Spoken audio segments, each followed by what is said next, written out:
जुलमी झनकार के माध्यम से कहता का हो लगे बा कहता आगे रनिया गद्दार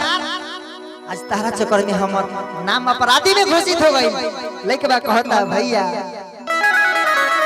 तनी गौर करिया हेने हेने कि यहू ट्रेंडिंग में जाएगा चाहिए लगे बा कहता भैया कि हम लगावानी शुरू तोहरा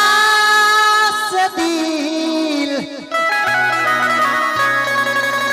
की कातिल बनावले रे सोनवा लगे बा कहता भैया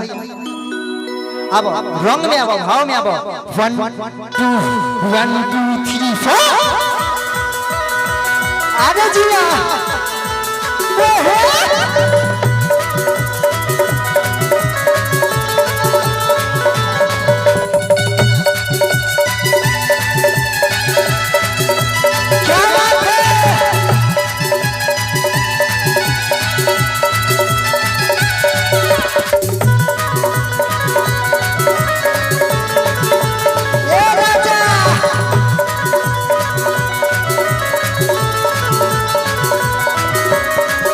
आगे रनिया गद्दार देखे बाद आज तारा चक्कर में हम अपराधी हो गए रे पगली लेके बा कहता भैया बैठ के कहता हम लगावानी शुरू तोहरा से दिल बहनावले रे सोना तेरा याद में भइला जियाला मुसाकिल देखा दिल बनावले रे सोना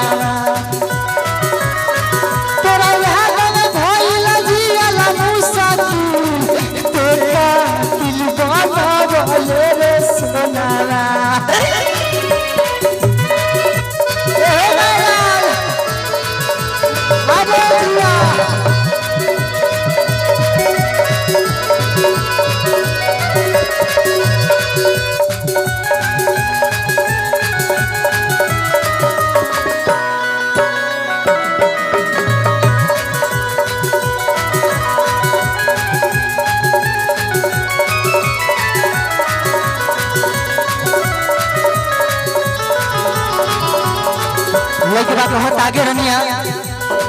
हम तो ना जान लियो रे पगली कि तू छहतरी होबे लेके बात कहत भैया जुलमी झनकार के माध्यम से अरे हम नाही जननी पगली केहू ऐसन हो खावे रे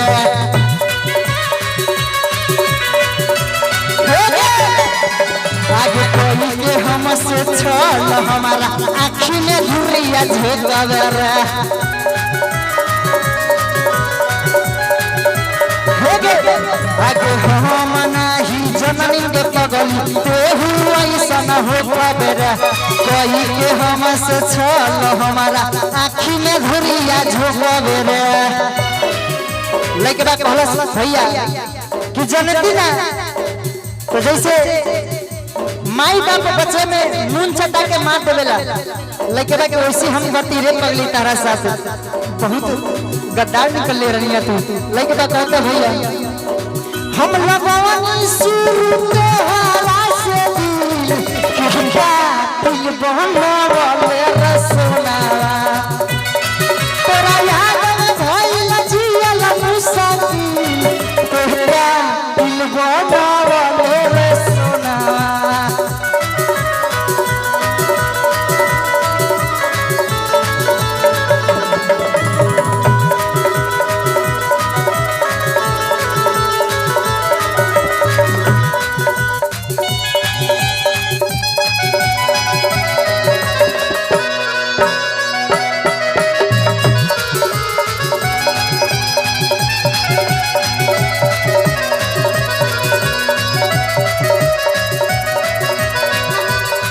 कहत आगे रनिया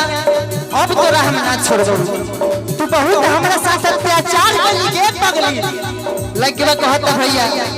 हगे इतने दिन से सहत रहली तोहरा अत्याचार गे तोहरा अत्याचार हे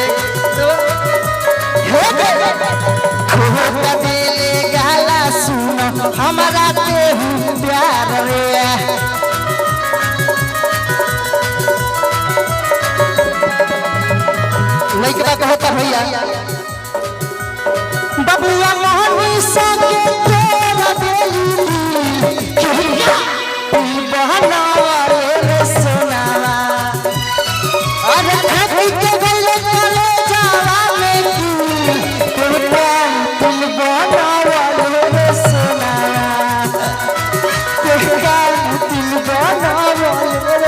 सपनावा टूटा दिल